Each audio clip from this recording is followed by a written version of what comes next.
कढीपत्त्याच्या चटणीसाठी लागणारं दुसरं साहित्य आपण बघून घेऊया। या ठिकाणी मी अर्धी वाटी शेंगदाणे घेतलेले आहेत, अर्धी वाटी फुटाण्याची डाळ घेतलेली आहे, अर्धी वाटी खोबरं घेतलेलं आहे, 2 चमचे उडदाची डाळ घेतलेली आहे, जिरं घेतलेलं आहे, काळं मीठ घेतलेलं आहे आणि मिरची पावडर घेतलेली आहे। आता या ठिकाणी मी कढई गरम करण्यासाठी ठेवलेले आहे। याच्यामध्ये मी 1-2 चमचे शेंगदाण्याचं तेल वापरणार आहे। त्याच तेलामध्ये आपण उडदाची डाळ अगोदर भाजून घेऊया। छान अशी कडकडीत होईपर्यंत आपण हिला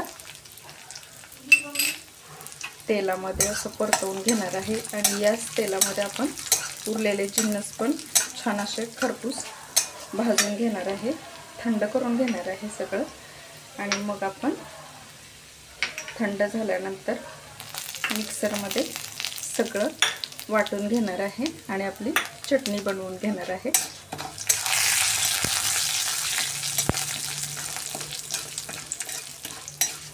थोडीशी लालसर झाली की आपण ही डाळ काढून घेणार आहे।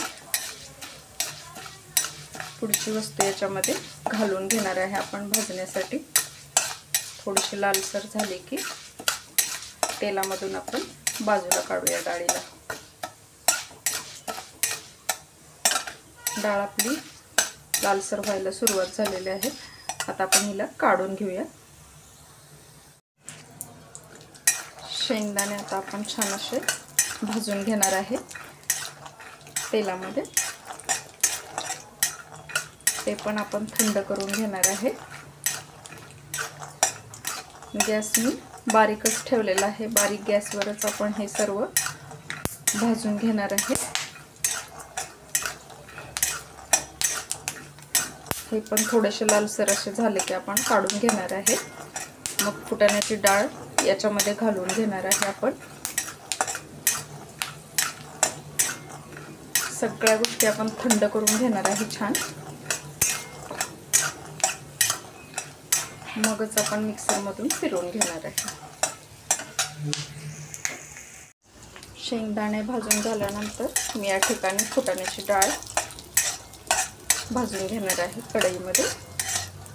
याला जास्त भाजण्याची गरज नाही, तरी पण थोडा वेळ असेच आपण याला भाजून घेणार आहे, म्हणजे आपल्या चटणीला एक छान क्रिस्पीपणा पण येतो। म्हणून आपण ते सगळे जिन्नस भाजून घेणार आहे। डाळ भाजून झाल्यानंतर मी या ठिकाणी खोबरं किसलेलं ते पण आपण छान असं भाजून घेणार आहे। त्याच कढईमध्ये त्याच तेलामध्ये मी सर्व गोष्टी भाजून घेणार आहे। जास्त तेलाचा वापर आपल्याला नाही करायचा।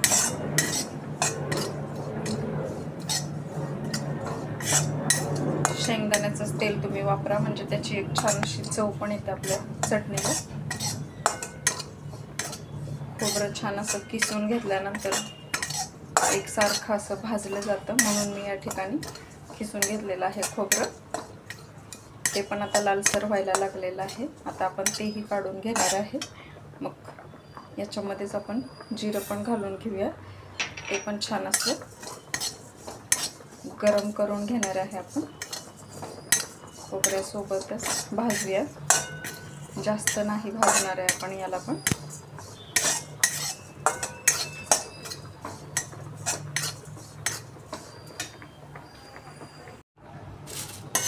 कढीपत्ता पण आपला बघा छान असा खुळखुळ आवाज येईपर्यंत क्रिस्पी असं झालेला आहे, भाजून घेतलेला आहे मी। आता हे भाजलेले जिन्नस पण आपण असेच थंड करून घेणार आहे, मग सगळे एकत्र वाटून घेणार आहे आपण।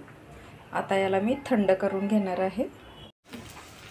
सगळं साहित्य आपलं आता थंड झालेलं आहे, तर आता आपण ह्याच्यामध्येच मीठ घालून घेणार आहे, लाल तिखट घालून घेणार आहे आणि मिक्सरमध्ये फिरवून घेणार आहे।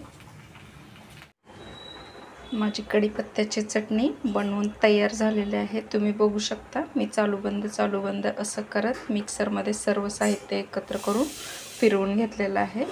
तर अशी ही कढीपत्त्याची चटणी आपली तयार झालेली आहे खाण्यासाठी।